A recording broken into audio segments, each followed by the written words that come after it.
It was a cold, moonless night when the village first heard the whispers from the lake. Mira had been warned all her life to stay away from the water after dark.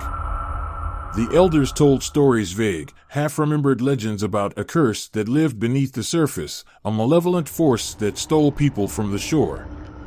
But Mira never believed in such tales. After all, no one had disappeared in her lifetime. That was until Rohan vanished. Rohan was a friend, one Mira had known since childhood. He was adventurous, always eager to prove the old stories wrong. One evening, when the moon was covered by thick clouds, Rohan went to the lake alone, daring to test the boundaries of the legends. He never came back. Search parties combed the forest, the fields, and the lake, but found no trace of him. It was as though the earth had swallowed him whole. The villagers mourned, but no one dared go near the water after sunset. The whispers, they said, were louder now. Faint at first, like the sound of distant voices carried by the wind, but growing louder as each night passed. Mira could not shake the feeling that something was wrong. She had heard the whispers too, a faint, eerie melody carried on the breeze whenever she walked near the lake. They felt like a call, a summons from something deep and ancient. She tried to ignore it, but the whispers seemed to grow stronger each day, tugging at her mind like invisible fingers. One evening, as Mira sat by her window, staring out at the darkening sky, she made a decision. She would go to the lake. She had to know what had happened to Rohan, and she had to silence the whispers that were gnawing at her sanity. The forest leading to the lake was thick and oppressive, the trees standing like sentinels in the gloom. The air was heavy with the smell of damp earth and decay. As she walked deeper into the woods, the whispers grew louder, more insistent, until they seemed to come from all around her, echoing in her mind. By the time she reached the lake, the sky had turned pitch black, and a thick mist clung to the surface of the water. The air was unnaturally still, and the only sound was the quiet lapping of the water against the shore. But the whispers, they were louder than ever, swirling around her like a cacophony of voices just out of reach.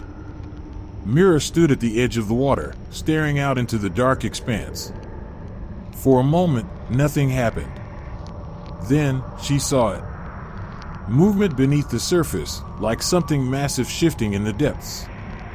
Her breath caught in her throat as a hand pale and bloated broke the surface, followed by an arm, and then a head. It was Rohan. But this was not the Rohan she had known.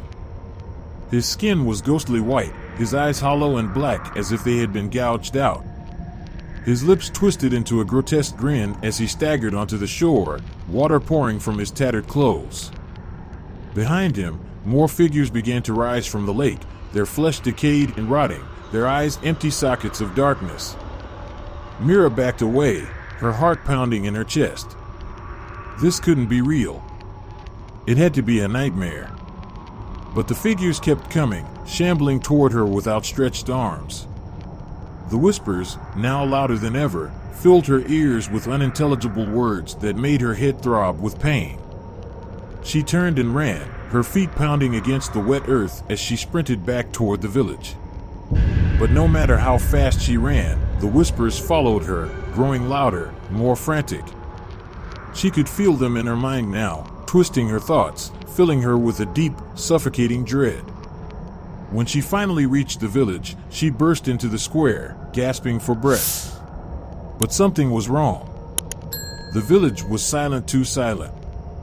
The usual sounds of life were gone. No chatter, no barking dogs, no crackling fires. The entire place felt dead. Mira stumbled forward, her heart racing. She knocked on doors, but no one answered. She shouted for help, but her voice ceased. She shouted for help, but her voice echoed back at her, unanswered. Panic clawed at her chest as she realized the truth: the village was empty. She turned toward the forest, her eyes wide with terror. And then she saw them, the figures from the lake, now standing at the edge of the village. They were still, like statues, their black eyes staring at her from across the square. Among them was Rohan, his twisted grin still etched on his decayed face. Mira backed away, her mind racing. She had to escape. But as she turned to flee, the ground beneath her feet shifted, and she stumbled. She looked down and gasped in horror. The earth was soft, like mud, and as she struggled to free herself, she realized it was pulling her down, like quicksand. Her legs sank deeper and deeper, and the harder she fought, the faster she was swallowed by the earth. The figures from the lake began to move toward her, their footsteps slow and deliberate. The whispers were louder now, screaming in her mind, drowning out her thoughts.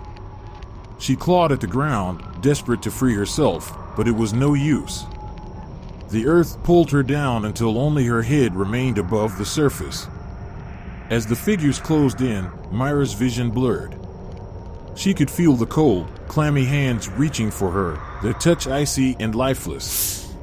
The last thing she saw before she was dragged beneath the earth was Rohan's face, grinning down at her with empty, black eyes. And then, everything went dark. The whispers fell silent. The village was never seen again. The lake remained still, its surface undisturbed. But sometimes, on cold, moonless nights, if you stand by the water's edge and listen closely, you can still hear the whispers. And if you do, run. Run as fast as you can. Because the lake never forgets, and it never lets go. The curse lives on, waiting for its next victim.